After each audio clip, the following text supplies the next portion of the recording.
देखिए, आपका next point है परचेज़ ऑफ इन्वेस्टमेंट। कहते हैं जब भी आप इन्वेस्टमेंट की परचेजिंग की बात कर रहे हो तो आप ब्रोकर्स के मीडियम से आप उसको परचेज़ करते हो। तो ब्रोकर एक नोट बना के देता है, उसकी स्लिप्स देता है, तो ऑडिटर उसकी चेक करेगा। यदि आपने जो भी इन्वेस्टमेंट को परचेज़ किया है और उसकी पेमेंट आपने बैंक के थ्रू की है तो बैंक पासबुक से इसको चेक करोगे, और आपकी जो इन्वेस्टमेंट है वो कम डिविडेंड है या एक्स डिविडेंड है ये भी आप चेक करोगे। ये चेक करोगे कि वो जो नेचर है वो कैपिटल एक्सपेंडिचर का है या रेवेन्यू नेचर का है। आपको अपने विनियोग की जो इन्वेस्टमेंट है उसको कैश बुक से उसकी मैचअप करनी चाहिए, और एक्चुअल में कंसिडरेशन हुआ है या नहीं सिक्योरिटीज़ के थ्रू है और वो सिक्योरिटीज़ आपने बैंक में जमा कराई तो बैंक पासबुक से उसका मैच कर लोगे। यदि आपने जो इन्वेस्टमेंट है वो कंपनी के शेयर्स को परचेज़ करके की है तो लेटर ऑफ अलॉटमेंट और शेयर सर्टिफिकेट्स उसमें चेक किया जाएगा। तो हर एक पॉइंट में कैश बुक, बैंक पासबुक और बाकी तो डिपेंड करता है कि आपका पॉइंट्स क्या है। नेक्स्ट आता है purchase of patent and copyright. कहते हैं अगर मान लो किसी एक गुड्स को मैंने ही मैन्युफैक्चर्ड किया है और मैं उसे सेल करना चाहती हूँ तो पहले मुझे उसको गवर्नमेंट से ऑथराइज़ करवाना पड़ेगा, उसकी रजिस्ट्री करवानी होगी, और रजिस्ट्री कराते हुए एक पर्टिकुलर टाइम पीरियड मुझे प्रोवाइड हो जाएगा कि इतने टाइम तक वैलिड है, और जितने टाइम तक उसकी वैलिडिटी ख़त्म हो जाएगी तो मुझे उसे दोबारा रिन्यू कराना पड़ेगा। अगर मैं उसको रिन्यू नहीं कराती तो वो कैंसल माना जाएगा। इस राइट को मैं किसी दूसरे पर्सन से भी परचेज़ कर सकती हूँ, ये मेरा पेटेंट कहलाएगा। कहता है पेटेंट से रिलेटेड जितनी भी पेमेंट की जाती है उसके लिए एक सेल एग्रीमेंट और एक स्लिप होनी चाहिए। यदि पेटेंट किसी एजेंट्स के माध्यम से मैंने परचेज़ की है तो एजेंट द्वारा भेजे गए स्टेटमेंट्स की जांच मुझे करनी चाहिए। कॉपीराइट के लिए मतलब पब्लिकेशन का जो काम होता है तो कॉपीराइट कॉन्ट्रैक्ट तैयार किया जाता है। तो पेटेंट से रिलेटेड जितने भी खर्चे हैं वो आपके कैपिटल नेचर के हैं, और उनके रिन्यू कराने में जो छोटे मोटे खर्चे आते हैं वो आपके रेवेन्यू एक्सपेंडिचर की हैं। तो एक एडिटर को वाउचिंग करते समय इस बात का ध्यान रखना चाहिए कि cash book, patent and copyright आपस में मैच कर रही है या नहीं। नेक्स्ट पॉइंट आता है पेमेंट ऑफ सैलरी। कहता है सैलरी से रिलेटेड जितनी भी ट्रांजैक्शंस हैं हम एक वाउचिंग रजिस्टर तैयार करते हैं और जिसमें सारे ही स्टेटमेंट लिखी जाती हैं। तो एक पेमेंट रजिस्टर बना होता है, जो भी अपनी सैलरी लेकर जाता है उस पर अपनी सिग्नेचर कर देता है। तो एक ऑडिटर को ये भी देखना चाहिए कि जिसने सैलरी रिसीव की है उसने उस रजिस्टर पर सिग्नेचर किए हैं या नहीं, और वो सिग्नेचर ऑथेंटिक है या नहीं।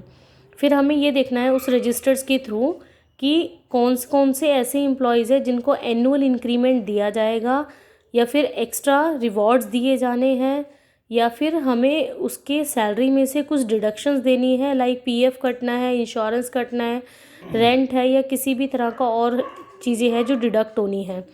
तो ये सारी चीज़ें पहले से ही डिसाइडेड होती है। जब भी कोई पर्सन किसी पोस्ट पर अप्लाई करता है तो उसमें कुछ कंडीशंस कंपनी अपनी तरफ से या दे देते हैं।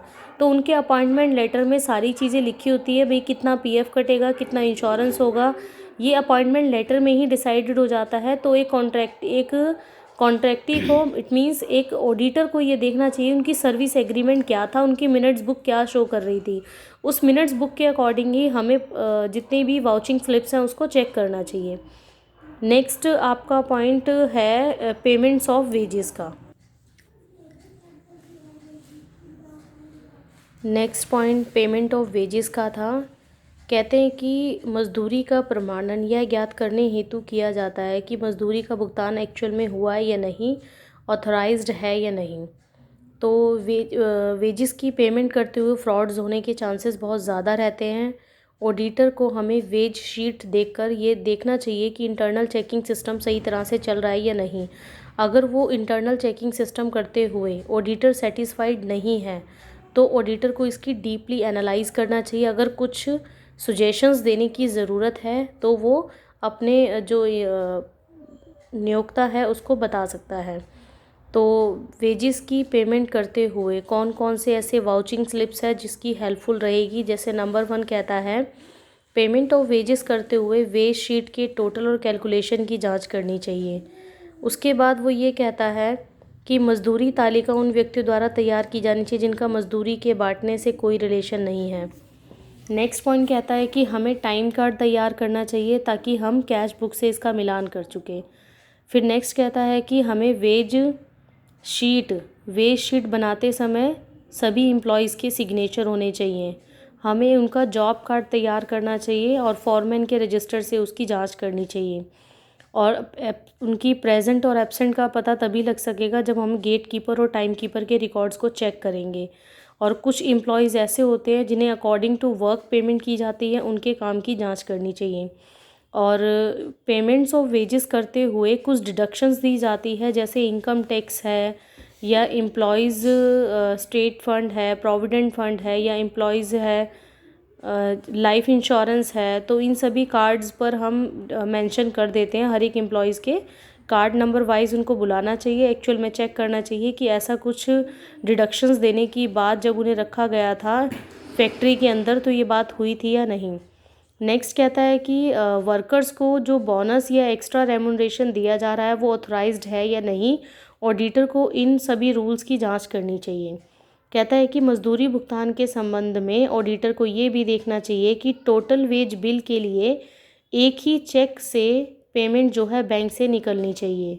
मान लो कुछ ऐसी पेमेंट्स है जो मैचअप नहीं कर रही तो वापस वो बैंक में जाके डिपॉजिट हो जाएगा। कुछ हमारे कैजुअल वर्कर्स होते हैं, कैजुअल वर्कर ही जब आपकी रिक्वायरमेंट है कंपनीज को तब रख लेते हैं, उसके बाद उनको हटा दिया जाता है। तो इसमें फ्रॉड्स होने के चांसेस सबसे ज़्यादा रहते हैं।